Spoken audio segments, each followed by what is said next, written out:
the future of short-term vacation rentals. But before I talk about the future, I want to share with you my first vacation rental experience back in the year 1994. I was 13 years old and my family decided to go on a holiday in France. And since our dog was to come with us, we decided to book a vacation rental. We got several printed catalogs of holiday houses. Full of excitement, we all looked at the photos, one per property and a few bullet points, and we highlighted our favorites with a marker pen.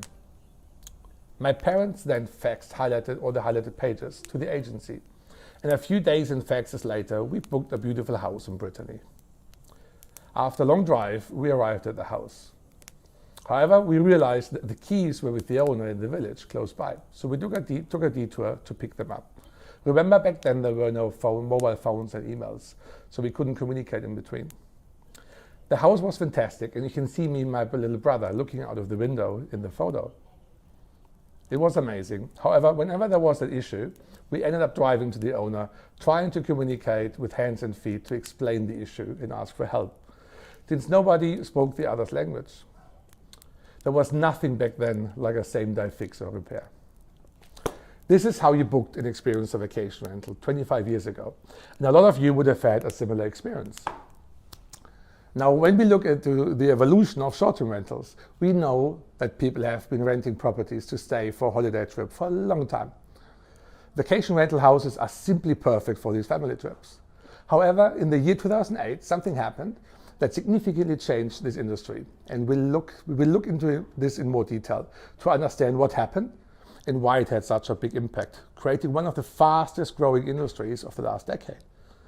Looking at these events will help us also to understand why the year 2020 is likely to be another major game changer that will drive the future of short-term rentals. And I'm leaving out the term vacation, as the purpose of use is no longer tied to vacation exclusively. Now, when we look into how we book a short-term rental today, the booking experience is very different to the one my family had in 1994. This is mainly due to three major events in the year 2008, which had a global impact on the industry. First, the GFC hit us all by surprise, and worldwide people lost their jobs and savings, or they feared losing them. Now, that was crucial as it drove a change in behavior. It was important to people to spend less and to find other streams of income. Secondly, and at the same time, Airbnb was founded, and their timing could have not been better. Airbnb's focus on creating trust by intuitive design and building a strong community created a product appealing to masses. Now, suddenly people had a more cost-efficient way to travel, and property owners in non-vacation rental locations suddenly had a way to generate additional income. And because of the GFC, this was very important to many people around the globe. The third key event in 2008 was the launch of the iPhone and the beginning of the mobile age. Suddenly, users could access the internet from anywhere and perform more complex tasks on the mobile phone instead of using the computer, like making a booking or managing a booking. Now, these three catalysts caused an incredible period of growth, driving global booking revenue of shorter rentals to $107 billion, making it the second largest segment of the accommodation industry after hotels.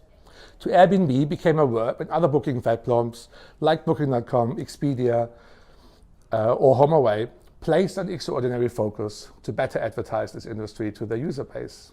And the whole industry kept growing until everything changed when COVID-19 was declared a pandemic and global travel came to a standstill in March this year. Heavy restrictions were put in place by governments around the globe to control infection rates and save lives. Some countries like Australia, China, or Taiwan even completely shut their borders until today. Governments and the WHO communicate strict rules around social distancing and the risk of getting infected to get people to change their behavior. Now, from what we can see in first reports is that COVID-19 is driving a change of user behavior and needs. People are concerned of getting infected and following social distancing rules. And it is expected that this concern will remain for years or for as long COVID-19 will be with us. Looking at early research by CTM and Skift on the impact on the accommodation sector, we have, on the one hand side, individual travelers who are mainly concerned about their health and look at cleanliness, privacy and space, and cost. On the other side, we have businesses with traveling employees. Here, the new top priorities for booking accommodation are the duty of care, the budget, and the travel policy, which again leads back to the duty of care. Now, like in 2008, we also see technology evolving rapidly. We have smart tech and innovative hardware developing fast, available at low cost at any scale. Cloud-based software allows automation of complex tasks at low cost at a rapidly improving pace. And finally, AI drives the evolution of intelligent properties, enabling fast testing and learning as well. Now, after looking at those two potential catalysts, let's have a look at how hotels and short-term rentals are positioned to the new needs and behavior of travelers. Hotels benefit from the perceived cleanliness of rooms and the professional service they have been perfecting over the last decades. However, what restricts them are their small spaces with no space to cook, dine and work from. All of that is important to travelers staying for several days especially. There are also safety concerns around crowded lobbies, elevators and restaurants, and the availability is restricted to CBDs and key locations. Now, hotels have to address that to tailor to the new normal. Looking at shorter rentals on the other side, they benefit from the natural design of the properties with space to relax, space to cook, space to dine, space to work, and a private space to sleep.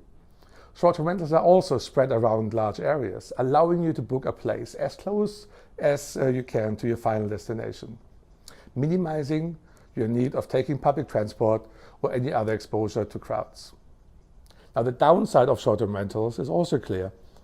It is the inconsistent service delivery and a lack of clear service standards across the industry. Now, when we take a look into this consideration, it is clear the opportunity for short-term rentals post-2020 lies in this ability to create trust in health and safety and consistent execution. And when we have a look into the complete value chain of short-term rentals and how they fit into the COVID-19 affected travel world, we have three key pillars. Now, by nature, the design of a property is already tailored to the new need of a traveler. Thanks to Airbnb, Booking.com and HomeAway, it is easy to book a short-term rental and people trust the process. Now, the last missing piece is in creating the trust in health and safety and consistency of execution and quality. Now, the evolution of smart technology will potentially drive contactless and personalized experience. Finally, we will see large short-term rental brands evolve, creating that required trust and service consistency. Altogether, it will make people feel safe and feel at home.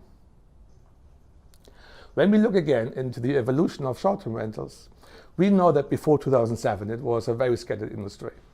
The GFC, the smartphone and Airbnb created an unfair advantage in 2008 and significantly increased the total addressable market for short-term rentals. When we look at the future of short-term rentals, COVID-19 and smart tech can lead to another significant increase of that total addressable market of short-term rentals. As Airbnb did in 2008, new evolving short-term rental brands have the opportunity to drive this growth if they manage to standardize the experiences and implement the right smart technology.